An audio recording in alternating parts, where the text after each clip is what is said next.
So அது மாதிரி maths எப்படி பண்ணணும்னா நீங்கள் டெய்லியுமே போடணும். நான் எப்படி மேக்ஸ் போடுவேன்னா, மேக்ஸை பார்த்து வந்து இப்போ எனக்கு தெரிஞ்ச ஒரு அண்ணன்லாம் சொல்லுவாங்க, அவங்களுக்கு வந்து மேக்ஸே வராதுப்பாங்க. இப்போ பெருக்கல்லே வந்து பார்த்திங்கன்னா ரொம்ப தப்பாக பண்ணுவாங்க அப்படிம்பாங்க.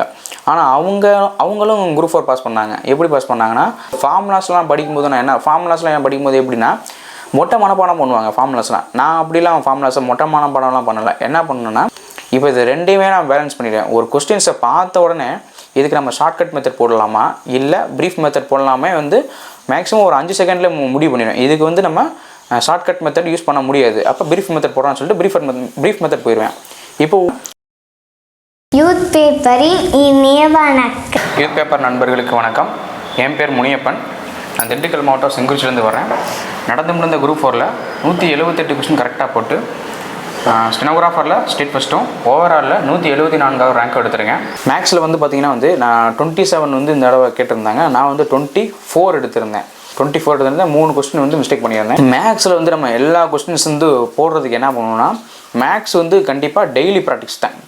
நீங்கள் டிஎன்பிசினாவே வந்து பார்த்திங்கன்னா டெய்லி ப்ராக்டிஸ் இருந்தே ஆகணும். நம்ம இன்றைக்கி ரொம்ப பயங்கரமாக நான் படிப்பேன், ஒரு 10 நாள் மட்டும் படிச்சுட்டு போதும், அதுக்கப்புறம் எக்ஸாம் டைமில் படித்து நான் பாஸ் ஆயிடுவேன் அப்படின்னு மட்டும் இருக்கக்கூடாது. நீங்கள் எவ்வளோ பெரிய படிப்பாளியாக இருந்தாலும் நீங்கள் இந்த எக்ஸாமில் நீ வந்து அதை கண்டினியூவாகவே இருக்கணும். கடைசி வரையும் அது கூடயே நம்ம போகணும்.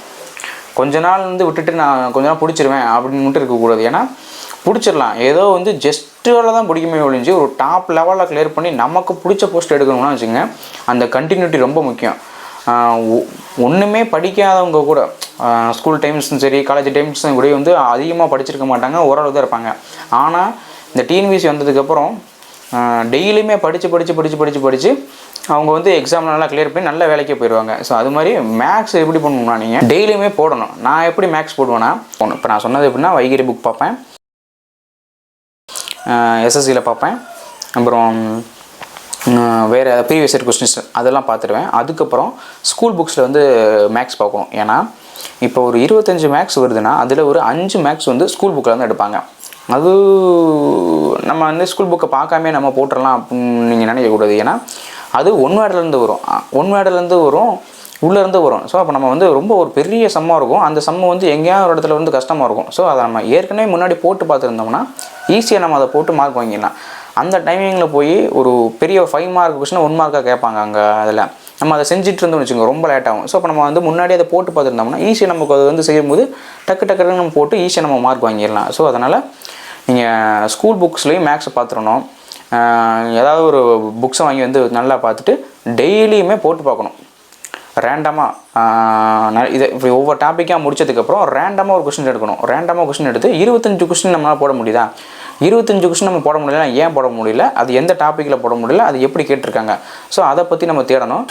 மேக்ஸை பார்த்து வந்து இப்போ எனக்கு தெரிஞ்ச ஒரு அண்ணன்லாம் சொல்லுவாங்க, அவங்களுக்கு வந்து மேக்ஸே வராதுப்பாங்க. இப்போ பெருக்கல்லே வந்து பார்த்திங்கன்னா ரொம்ப தப்பாக பண்ணுவாங்க அப்படிம்பாங்க. ஆனால் அவங்களும் குரூப் 4 பாஸ் பண்ணாங்க. எப்படி பாஸ் பண்ணாங்கன்னா, அவங்க அதுலேயே வந்து நமக்கு எது வரலையோ அதை வந்து முயற்சி பண்ணிகிட்டே இருப்பாங்க.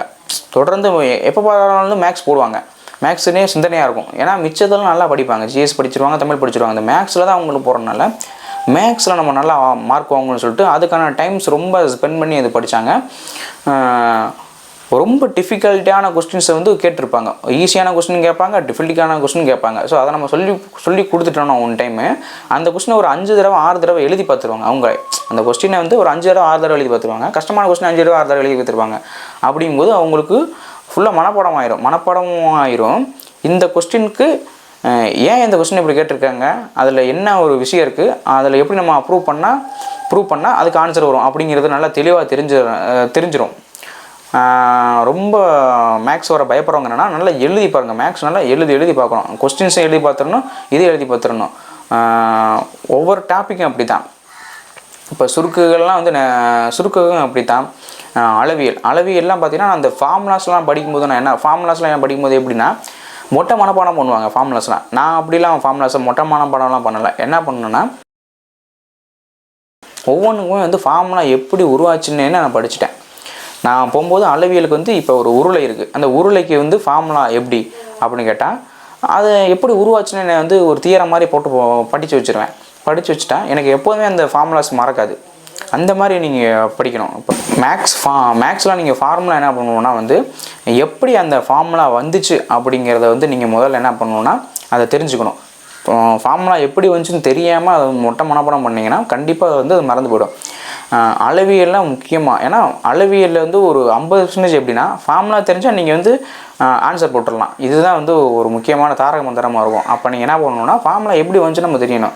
இப்போ ஒரு உருளை இருக்குன்னா அந்த உருளைக்கு வந்து ஃபார்முலா எப்படி க்ரியேட் பண்ணுறதுங்கிறதுக்கான இதை வந்து நீங்கள் தெரிஞ்சு வச்சுருக்கணும். இப்போ உருளையோட கன அளவு கேட்குறாங்கன்னா அது கீழே வந்து ஒரு சர்க்கிள் மாதிரி இருக்குது. ஸோ இப்போ அதுக்கு வந்து என்ன பண்ணணும்னா πr². ஸோ அது ஒரு ஹைட்டாக இருக்குது. ஸோ இப்போ இது ரெண்டையும் போயிருக்குன்னா நம்ம கன அளவு வந்துடுது πr²h.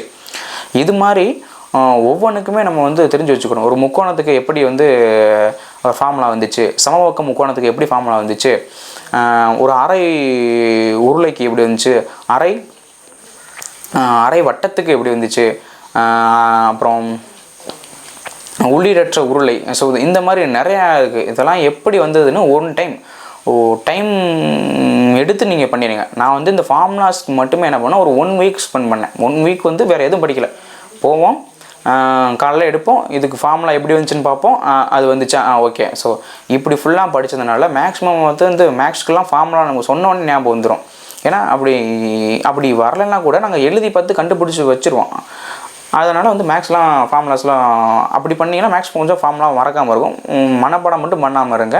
மேக்ஸ் வந்து புரிஞ்சு போடணும். அதுதான் நம்ம வேறு எதெல்லாம் படித்து நம்ம வந்து ஈஸியாக வந்து மனப்பாடம் வச்சு இது ஸ்டேட்மெண்ட்டு கரெக்டு ஸ்டேட்மெண்ட் தப்புன்ட்டு போயிடலாம். ஆனால் மேக்ஸ் மட்டும் நம்ம அப்படி பண்ண முடியாது. ஏன்னா எல்லாமே நம்ம போட்டால் தான் ஆன்சரு. அதுவும் இல்லாமல் மிச்ச ஸ்டேட்மெண்ட்லாம் நம்ம எங்கேயோ படித்து நம்ம மார்க் வாங்கணும். இது அப்படி கிடையாது. உங்கள் கண்ணு முன்னாடி ஒரு கொஸ்டின் இருக்கும், அதை போட்டால் உங்களுக்கு ஆன்சரு. இது கண்டிப்பாக அதை கரெக்டாக போட்டிங்கன்னா உங்களுக்கு ஆன்சர் வந்துடும். அதனால் நம்ம வந்து கரெக்டாக மேக்ஸில் வந்து ஃபுல் ஃபோக்கஸ்டு பண்ணி வராதவங்க கண்டிப்பாக அதுக்கான டைம் ஸ்பெண்ட் பண்ணி நீங்கள் எடுத்து படித்தே ஆகணும். நான் வந்து வரலன்னு பயந்துட்டு இருக்கக்கூடாது. நம்ம இறங்கி இது பார்க்கணும். நம்ம வந்து கரையில் நின்றுட்டே இருந்தோம்னா பயந்துட்டு தான் இருக்கணும். உள்ள குளத்தில் குதிச்சிடணும். உள்ளே இறங்கி எவ்வளோ கஷ்டமானாலும் பரவாயில்ல, நான் போட்டு இந்த மேக்ஸ் நான் வர வச்சிருவேன் நம்பிக்கை உங்களுக்கு இருக்கணும். அந்த நம்பிக்கை வந்துட்டாவே நீங்கள் பகுதி ஜெயிச்ச மாதிரி. உள்ளே இறங்கி வேலை பார்த்தீங்கன்னா அதுவும் முடிஞ்சிருச்சு. ஸோ இப்போ ஈஸியாக நீங்கள் மார்க் வாங்கிடலாம். நிறைய பேர் வந்து இந்த ஷார்ட்கட் வீடியோ பார்ப்பாங்க. ஷார்ட்கட் வீடியோ அப்போதைக்கு புரியும், எக்ஸாம் சமயத்தில் காலம் வரும். ஆமாம் சார், ஷார்ட்கட் வீடியோ பார்க்குறது என்ன மாதிரி சிக்கலாக இருக்கும்? நீங்கள் ஷார்ட்கட் வீடியோ பார்த்துருக்கீங்களா? அதான் சார், இப்போ ஒரு மேக்ஸ் இருக்குது, அதுக்கு ஷார்ட்கட் வீடியோ இருக்கும், இங்கே ப்ரீஃபாக போடக்கூடிய ஒரு ரெண்டுமே இருக்கும். ஷார்ட்கட் மெத்தட் இருக்கும், ப்ரீஃபாக போடக்கூடிய மெத்தட் இருக்கும். நான் மேக்ஸிமம் என்ன பண்ணணும்னா ப்ரீஃபாக போடக்கூடிய மெத்தட் தான் யூஸ் பண்ணுவேன். ஏன்னா ஷார்ட்கட் மெத்தட் வந்து எல்லா டைமும் நம்ம யூஸ் பண்ண முடியாது. ஆனால் எனக்கு ஷார்ட்கட் மெத்தடும் தெரியும். இப்போ இது ரெண்டையுமே நான் பேலன்ஸ் பண்ணிடுவேன். ஒரு கொஸ்டின்ஸை பார்த்த உடனே இதுக்கு நம்ம ஷார்ட்கட் மெத்தட் போடலாமா இல்லை ப்ரீஃப் மெத்தட் போடலாமே வந்து மேக்ஸிமம் ஒரு 5 செகண்டில் முடிவு பண்ணிடுவேன். இதுக்கு வந்து நம்ம ஷார்ட்கட் மெத்தட் யூஸ் பண்ண முடியாது, அப்போ ப்ரீஃப் மெத்தட் போடலான்னு சொல்லிட்டு ப்ரீஃப் மெத்தட் போயிடுவேன். இப்போ ஒரு சில கொஸ்டின் இருக்கும், அது ரொம்ப பெருசாக இருக்கும். ப்ரீஃப் மெத்தட் போட்டால் லேட்டாகவும் நமக்கு தெரியும், ஆனால் போட்டால் கண்டுபிடிச்சிடலாம். ஷார்ட்கட் மெத்தட் போட்டாலும் கண்டுபிடிச்சிடலாம். அப்படிங்கும்போது அந்த இடத்துல நம்ம ஷார்ட்கட் மெத்தட் யூஸ் பண்ணிடணும். நம்ம ரெண்டையுமே யூஸ் பண்ண தெரியணும். நம்ம இது வேணாம் அது வேணான்னு ஒதுக்க முடியாது. ரெண்டையுமே நம்ம கையில் வச்சுக்கணும். ஆனால் எந்த கொஸ்டினுக்கு நம்ம எதை யூஸ் பண்ணணுங்கிறத ட்ரிக்ஸே.